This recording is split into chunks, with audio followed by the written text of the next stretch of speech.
इस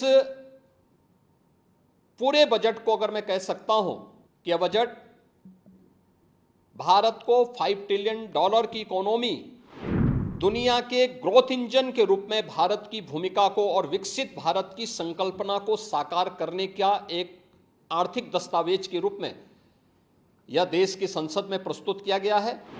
140 करोड़ जनता जनार्दन के लिए समर्पित, उनकी आशा, उनकी आकांक्षा और अमृत काल के संकल्पों को पूरा करने वाले इस बजट के लिए मैं आदरणीय प्रधानमंत्री जी के प्रति आभार व्यक्त करता हूं।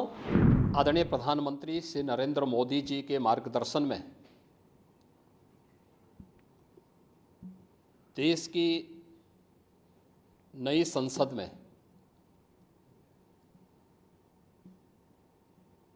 माननीय वित्त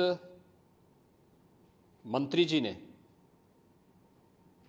देश का आम बजट प्रस्तुत किया है।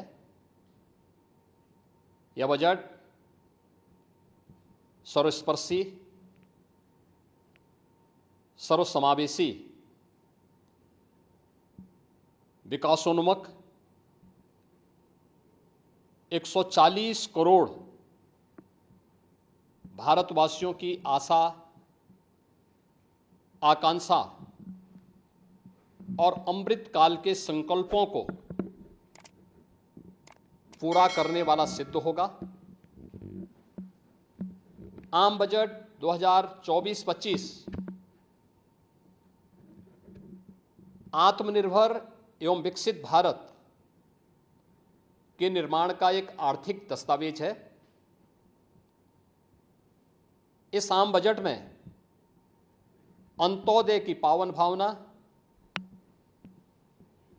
विकास की असीम संभावना और नवोन्मेष की नवदृष्टि है। इस आम बजट में अन्नदाता किसानों की समृद्धि के लिए 1,52,000 करोड़ रुपए, कृषि और सहायक सेक्टर के लिए, महिला सशक्तिकरण के लिए 3 लाख करोड़ रुपए से अधिक का प्रावधान किया गया है। स्वाभाविक रूप से आधी आबादी, देश के सबसे बड़े राज्य उत्तर प्रदेश की आधी आबादी इससे सर्वाधिक लाभान्वित होने वाली है, और खासतौर पर तब जब उत्तर प्रदेश 2020 से ही मिशन शक्ति के कार्यक्रम को प्रभावी ढंग से यहां पर जमीनी धरातल पर उतार रहा है। सर्वाधिक अन्नदाता किसान उत्तर प्रदेश के अंदर निवास कर रहा है। उन अन्नदाता किसानों की समृद्धि में आज संसद में प्रस्तुत आम बजट बड़ी भूमिका का निर्वहन करने वाला है। युवाओं के लिए लाखों नौकरियों के साथ साथ मध्यम वर्गीय परिवार के लिए प्रत्यक्ष कर यानी इनकम टैक्स में जो नए टैक्स स्लैब की घोषणा हुई है, ये सभी अभिनंदनीय है, स्वागत योग्य है। इस पूरे बजट को अगर मैं कह सकता हूं कि यह बजट भारत को $5 ट्रिलियन की इकोनॉमी में बदलने के संकल्प के साथ ही दुनिया के ग्रोथ इंजन के रूप में भारत की भूमिका को और विकसित भारत की संकल्पना को साकार करने का एक आर्थिक दस्तावेज के रूप में यह देश की संसद में प्रस्तुत किया गया है।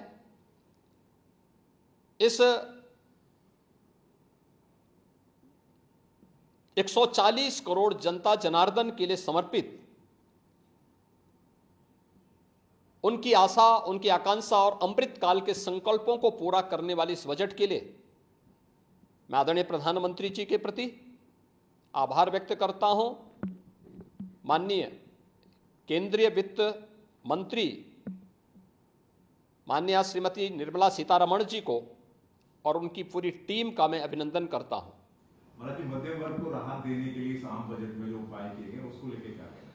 देखिए, मध्यम वर्गीय परिवार में टैक्स के बारे में सबसे बड़ी छूट आज उपलब्ध हुई है और ये लंबे वर्ष समय से ये मांग चली आ रही थी। 3 लाख तक के प्रत्यक्ष कर यानी इनकम टैक्स में कोई भी टैक्स नहीं लगेगा।